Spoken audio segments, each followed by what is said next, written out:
আসসালামু আলাইকুম এভরিওয়ান, আপনারা সবাই কেমন আছেন? আশা করছি ভালো আছেন। আমি আল্লাহর রহমতে ভালো আছি। আজকে আপনাদের সাথে শেয়ার করবো একটি অনেক রেসিপি, আলু ভাজি ভর্তা রেসিপি।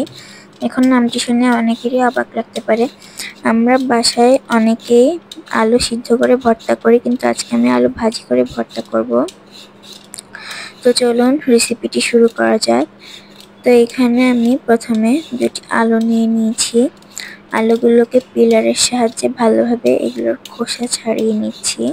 দেখতে পাচ্ছেন, ভালোভাবে সবগুলো খোসা ছাড়িয়ে নিতে হবে পিলারের সাহায্যে।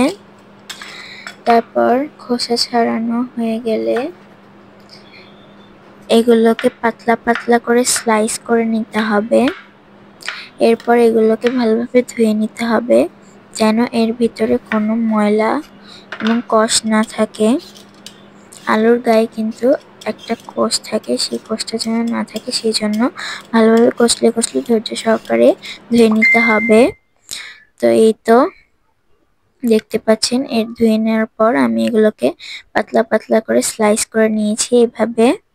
তো এগুলোকে একটি সাইডে রেখে একটি প্যানে তেল গরম করে নিয়েছি। এর ভিতর আমি কিছু শুকনো মরিচ দিয়ে দিয়েছি। এখন এগুলোকে তেলের মধ্যে ভালোভাবে কয়েক মিনিট টেলে নেব, যতক্ষণ না পর্যন্ত শুকনো মরিচগুলো একটু কালো বর্ণের হয়ে আসছে, ততক্ষণ পর্যন্ত এগুলোকে ভালোভাবে টেলে নেড়ে ছেড়ে নিব।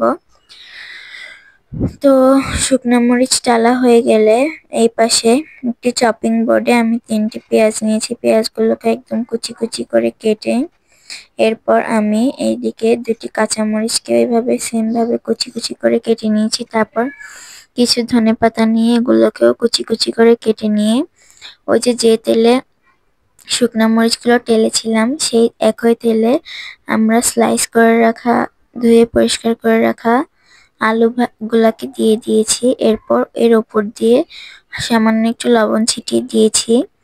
তারপর প্রায় 10 মিনিট নাড়াচাড়া করার পর যখন দেখবেন যে আলুগুলো কুক হয়ে গেছে, তখন এগুলোকে তুলে ফেলবেন। এবং যখন দেখবেন হালকা একটু ব্রাউন কালার হয়ে এসেছে আলুগুলো, তখন আলুগুলোকে তুলে ফেলতে হবে।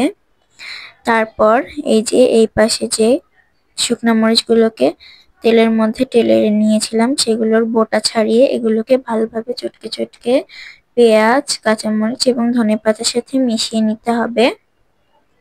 তারপর ভেজে রাখা আলুগুলোকে ভালোভাবে চটকে চটকে ভেঙে সবকিছুর সাথে মিশিয়ে ভালোভাবে মেখে নিতে হবে। ব্যাস, আমাদের আলু ভর্তা রেডি। আজকে রাতের আয়োজনে ডাল এবং মাছ ভাজি ছিল, তাই আলু ভর্তাটা করলাম। আসলে যেন ডাল করলে আলু ভর্তা ছাড়া বাঙালির চলেই না। তো আজকের ভিডিওটি এই পর্যন্ত। আপনাদের কাছে কেমন লাগলো অবশ্যই জানাবেন। ভালো লাগলে লাইক কমেন্ট শেয়ার করবেন। আল্লাহ হাফেজ, আসসালামু আলাইকুম।